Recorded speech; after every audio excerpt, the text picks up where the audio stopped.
Welcome to the channel. Don't forget to like, subscribe, and press the bell icon to stay updated with every new story. Hey, Judge I Frank didn't do anything. Caprio What's stares going on? down at officers Brennan and Reynolds from his bench, the same men who had him face down on concrete yesterday. "I recognize you both," he says calmly, removing his glasses. "Perhaps you should have checked my bar card before putting those handcuffs on me." Frank Caprio wasn't expecting trouble that Tuesday evening.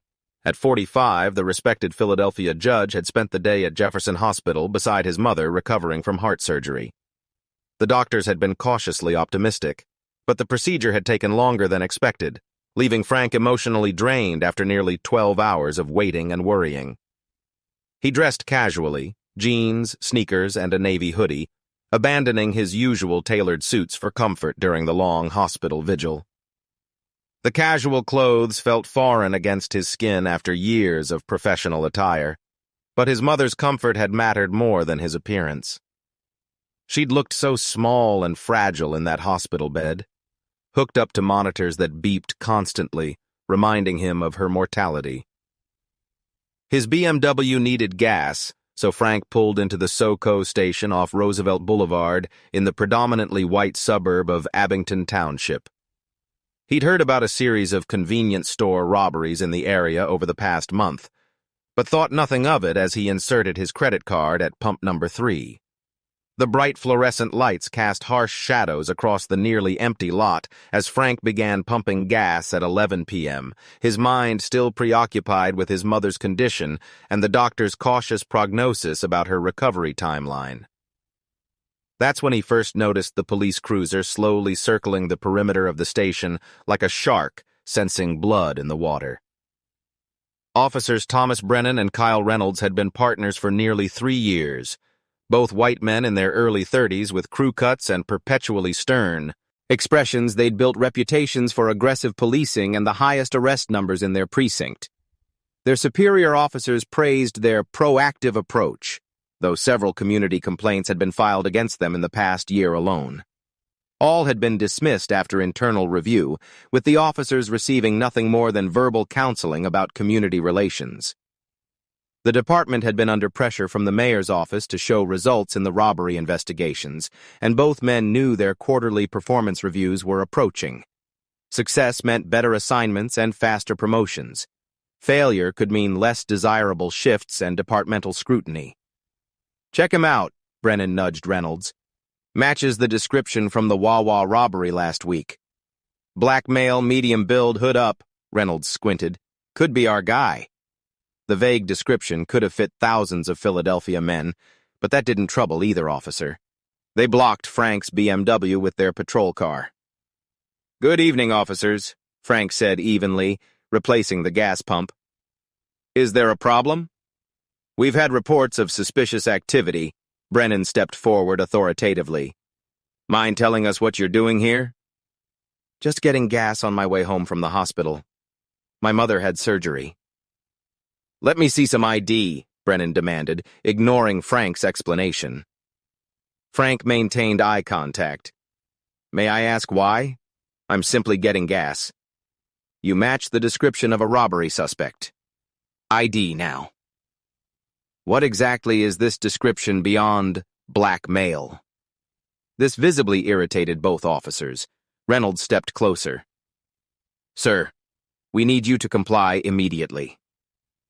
Frank knew his rights, but he also knew the precarious danger of the situation. One wrong move, one misinterpreted gesture, and this encounter could turn deadly. The statistics on police shootings of black men flashed through his mind. Statistics he'd cited in sentencing hearings, statistics that were now personally relevant. "I'm reaching for my wallet," he said clearly, slowly moving his hand toward his back pocket while maintaining eye contact. "My name is Frank Caprio. I'm a judge with the Philadelphia County Court of Common Pleas." The officers exchanged glances, and Brennan let out a short, dismissive laugh. "Sure you are, and I'm the police commissioner." Reynolds chuckled at his partner's joke. "Last week we had some guy claiming to be the mayor's cousin. Turned out he had 3 warrants." Before Frank could retrieve his wallet to prove his identity, Brennan grabbed his arm and slammed him against the side of his BMW. The sudden violence shocked Frank, his cheek pressed hard against the cold metal of his car. The pain was immediate and sharp, but the humiliation cut deeper. "What are you doing? This is completely unnecessary." Brennan wrenched Frank's arms behind his back while Reynolds kept his hand on his weapon. "Stop resisting!" Brennan shouted, though Frank wasn't fighting. "I'm not resisting," Frank said through gritted teeth as handcuffs bit his wrists. "This is a mistake. My judicial ID is in my wallet." "We'll check that downtown," Reynolds said dismissively, searching Frank's pockets. A young white woman recording on her phone called out, "Is this really necessary? He's just getting gas." "Ma'am, please stay back. This is police business." The night manager, Mr. Patel, hurried out. "Officers, I know this man. He's a regular customer, a judge." "Return to the building or you'll be interfering," Brennan barked, forcing Frank toward their cruiser.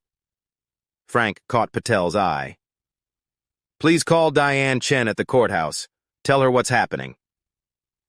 They pushed Frank's head down and forced him into the back seat. Through the window, he saw more people gathering, phones recording as they drove away. "This is a mistake," Frank said, his judicial temperament fighting rising anger. "They all say that," Reynolds replied. The ride to Abington Township Police Station took less than 10 minutes, but for Frank, it stretched into an eternity of humiliation and disbelief. Each bump in the road pressed the uncomfortable handcuffs deeper into his wrists, a physical reminder of his sudden powerlessness. From the front seat, Officers Brennan and Reynolds chatted casually as though transporting groceries rather than a human being they'd just assaulted. "Got another one claiming to be important," Brennan said with a chuckle. "Last week it was some guy saying he was the mayor's cousin." Reynolds snorted. "Remember that lady who said she was a neurosurgeon? Turned out she had 3 warrants." Frank remained silent, knowing that anything he said would either be ignored or used against him later. He'd seen enough cases to understand that this moment wasn't about reason or facts. It was about power and the assumption of guilt that followed his skin color. At the station, the booking area buzzed with the mundane efficiency of systematic dehumanization. The booking sergeant, a heavy-set man with thinning hair and a permanent scowl, barely looked up from his paperwork as they entered. "Got a gas station loiterer who matches the Wawa robbery suspect," Brennan announced, pushing Frank forward. "Claims he's a judge." This last part elicited snickers from 2 other officers completing paperwork nearby, the kind of knowing laughter that suggested they'd heard similar claims before. "Name?" the sergeant asked flatly. "Frank Caprio. I am a judge with the Philadelphia County Court of Common Pleas, and I demand my phone call immediately." "Sure you are. Empty your pockets." Frank remained motionless. "I'd like to make my phone call first, as is my constitutional right." This small assertion of legal knowledge seemed to irritate everyone in the room. The sergeant stood up, his considerable bulk casting a shadow over the bookie desk. "Look, buddy, this goes a lot smoother if you cooperate. Empty your pockets. We'll take your prints, and then maybe you can make your call." Frank understood the game being played. They were deliberately delaying his phone call to prevent him from contacting anyone who could verify his identity and challenge their narrative. Still handcuffed, he couldn't empty his pockets anyway, which seemed to be part of their strategy. "I cannot empty my pockets while restrained. I know my rights. I am entitled to a phone call upon booking." After removing the handcuffs with unnecessary force, Frank methodically placed his items on the stained counter: wallet, keys, phone, hospital parking receipt, a half-eaten roll of mints, and a small notebook he used for legal thoughts. The sergeant picked up the wallet and opened it with theatrical slowness, his expression unchanged as he examined Frank's driver's license. He flipped through the other cards without apparent interest, even when he came to the judicial identification card with the state seal clearly visible. "Take off your belt and shoes," the sergeant instructed, setting the wallet aside without comment. Frank complied, the cold linoleum floor seeping through his socks. Each item removed felt like another piece of his humanity being systematically stripped away. He thought of the countless defendants who had stood in this same spot, many without his knowledge of the law, many without resources or connections. How many had been processed through this same dehumanizing system with no one to witness their dignity being eroded? A younger officer approached carrying coffee. He glanced at Frank, then did a visible double-take. "Judge Caprio?" he asked uncertainly. The room fell silent. Frank recognized Officer Darrell Jackson but couldn't place him. "Yes, officer." "Jackson, sir, Darrell Jackson. You gave a lecture at the Academy last year on constitutional rights during arrests. Is everything okay here?" The sergeant's demeanor shifted. "You know this guy, Jackson?" "Yes, sir." "He's definitely a judge. I attended his lecture on proper arrest procedures." The irony wasn't lost on anyone. The sergeant examined Frank's ID more carefully, his face paling. He immediately called his captain. Within minutes, the atmosphere in the station had transformed completely. Captain William Preston, a tall man with salt and pepper hair and the polished appearance of someone who spent more time in press conferences than patrol cars, burst into the booking area. His face registered shock and something approaching panic when he saw Frank standing shoeless in the booking area. "Judge Caprio," he said, his voice suddenly dripping with artificial warmth and barely concealed anxiety. "There seems to have been a terrible misunderstanding." Frank met his gaze steadily, his judicial composure fully restored now that he had witnesses who could verify his identity. "Indeed, Captain. A misunderstanding of constitutional rights, proper police procedure, and basic human dignity." The captain's smile faltered as he processed the full implications of what had occurred. A sitting judge had been racially profiled, assaulted, and falsely arrested by his officers. The potential legal, political, and media consequences were staggering. The captain's smile faltered. "Let's get those items back to you. Can I offer you coffee? Perhaps we can discuss this in my office." "No, thank you. I would prefer to follow proper procedure. I believe I'm entitled to a phone call." "Of course. You can use my private line if you'd prefer." "The regular booking phone will be fine. I wouldn't want any special treatment." As Frank was led to the phone, he noticed Brennan and Reynolds being summoned into the captain's office through glass windows. They were already constructing their narrative. Frank dialed Judge Diane Chen, who handled police misconduct cases. As he spoke, he watched the station TRA form. Officers whispered nervously, casting glances his way. The sergeant typed furiously, likely documenting everything to protect himself. By the time Frank finished his call, his belongings were ready. Captain Preston emerged with his professional smile strained.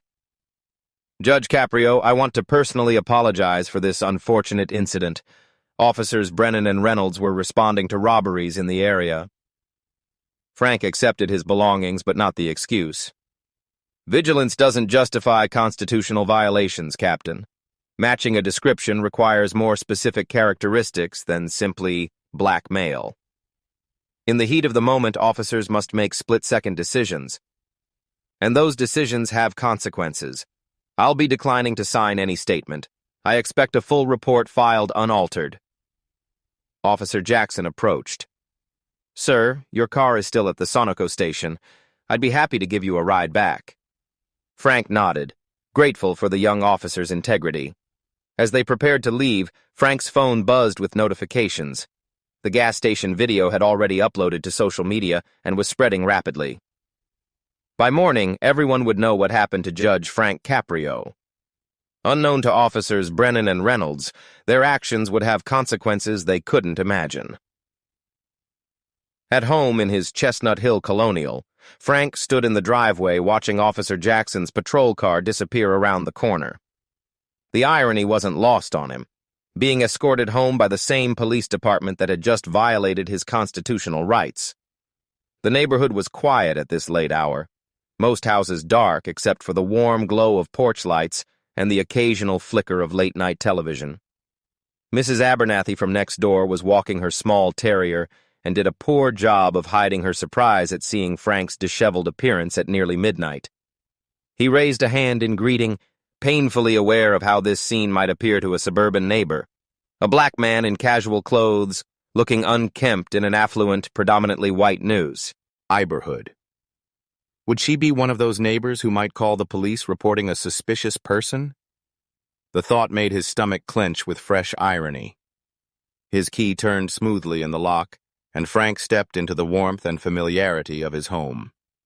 The scent of vanilla and cinnamon from Vanessa's candles should have been immediately comforting, but tonight even home felt somehow different, as if the violation he'd experienced had followed him across the threshold. "Dad!" Jamal's voice broke through his thoughts as his 17-year-old son rushed from the living room, phone clutched in his hand. Behind him, 14-year-old Zora appeared in the hallway, her eyes wide with a mixture of worry and barely contained anger. "We saw the video," Jamal said, his voice tight with fury. "It's everywhere online already. Twitter, Instagram, TikTok, everyone's sharing it." Frank embraced his children, holding them tighter than usual. His wife Vanessa emerged from the kitchen, her attorney's analytical expression warring with a wife's concern. "Are you hurt?" she asked, scanning him for injuries. "Physically, no." They settled in the living room where local news played footage of his arrest with the caption, "Philadelphia judge arrested at gas station." "I can file for emergency injunctive relief first thing in the morning," Vanessa said, already mapping strategies. "We can have a civil rights suit prepared by noon." Frank shook his head. "Not yet. I have something different in mind." He turned to his children, seeing fear and anger in their eyes.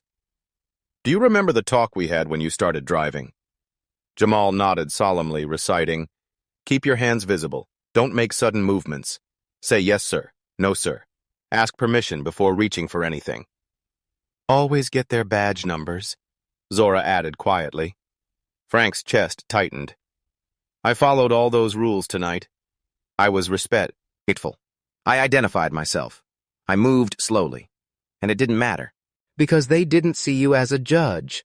Zora leaned against his shoulder. "They just saw a black man." And in their minds that was enough to justify suspicion. Chief Justice Hartman called, offering time off. Frank declined. "I need to be on that bench tomorrow." The next morning, Frank learned Judge Sanderson had called in sick with severe food poisoning. Frank was next in rotation to take his cases, including a police misconduct hearing involving Abington Township officers. The same precinct. The same officers, Brennan and Reynolds.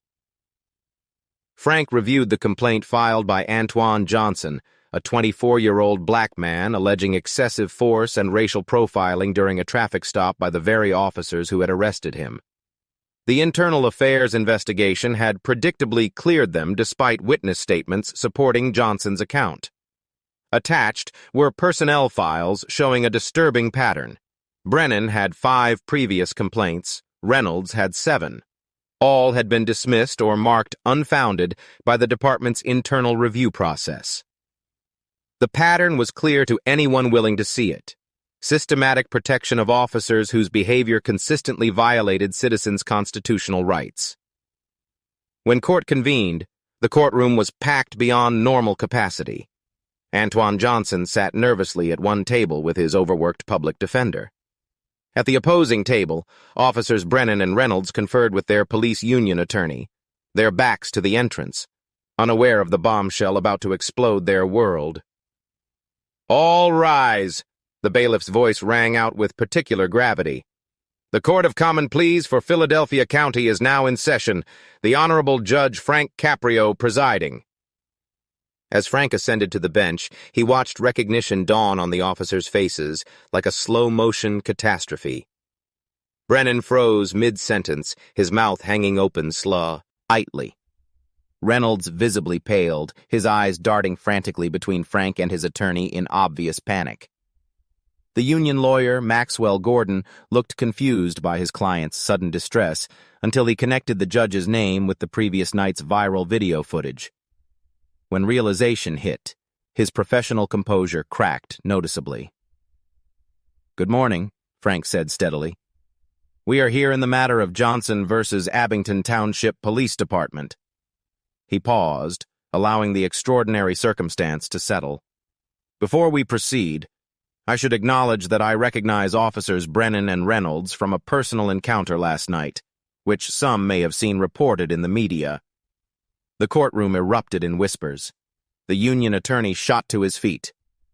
"Your Honor, we respectfully request your immediate recusal." "Your objection is noted. I'll hear formal arguments momentarily." Frank turned to Antoine Johnson. "Are you prepared to proceed?" Johnson nodded, still processing the turn of events. "Let me be clear," Frank addressed the entire courtroom. "Justice must not only be done, but must be seen to be done. The question is whether I can preside impartially. I believe I can, but I will hear arguments to the contrary." The union attorney argued that Frank's personal interaction created clear potential for bias. The public defender countered that the incident provided valuable context about officer conduct rather than disqualifying bias. "The motion for recusal is denied," Frank announced firmly.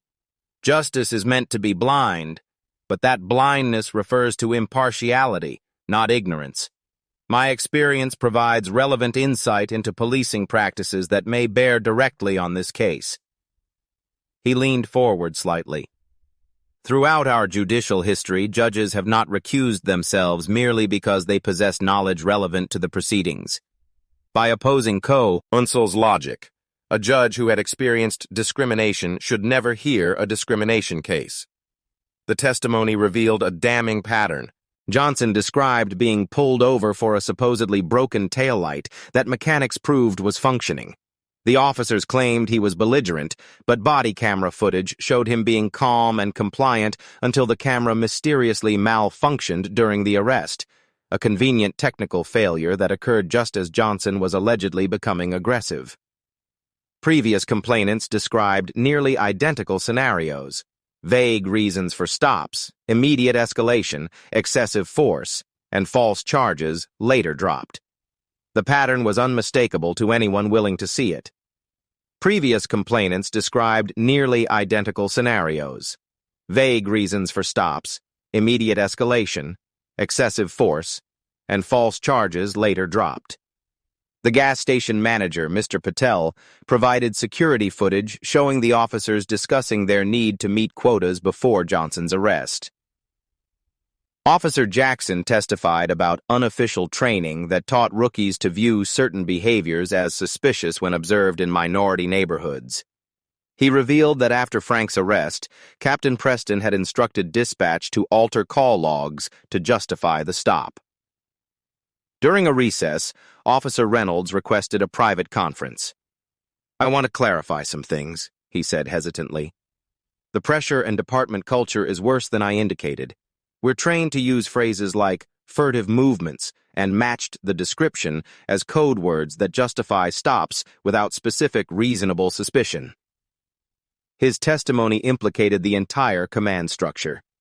When they returned to court, Officer Brennan exploded in anger. "We were doing our jobs! If you people would just comply instead of always making everything about race!" Frank allowed the outburst to continue, letting everyone hear the unfiltered prejudice before calmly saying, "Officer Brennan, that's enough. Your comments are now part of the record." The evidence had revealed not isolated mistakes, but systematic discriminatory policing. Frank's ruling was comprehensive: suspension without pay for both officers, mandatory retraining, body cameras with civilian review, revised performance metrics prioritizing constitutional compliance, civilian oversight committee, compensation for Johnson, and review of all arrests made using vague criteria over the past 3 years. Justice cannot exist without accountability, Frank concluded, but true reform requires more than punishment. It requires transformation of policies, practices, and ultimately, perspectives. That transformation begins today, but its success depends on continued commitment long after this hearing ends. 6 months later, Frank chaired the inaugural Police Accountability Commission meeting. The changes exceeded expectations. 40% reduction in discretionary stops, while crime rates remained stable, comprehensive policy reforms, and cultural shifts within the department. Officer Jackson had been promoted to lead community relations. Reynolds had transformed his career, becoming an advocate for change. Even Brennan, after initial resistance, had begun the difficult work of confronting his biases. The most significant change isn't visible in statistics or policies, Frank told the gathered crowd. It's in countless small interactions between officers and citizens. It's in the traffic stop where constitutional rights are respected. It's the young black man who no longer feels his heart race when a patrol car pulls alongside him. Later that evening, Frank returned to the same Sunoco station. As he stood beside his car, he noticed a young black man at the next pump watching a police officer inside. There was still weariness in the young man's posture, learned vigilance that remained necessary. But when the officer emerged and nodded respectfully, something subtle shifted in the young man's expression. Frank caught his eye, and they exchanged silent acknowledgement, not of problems solved, but of progress made. The system hadn't been perfect.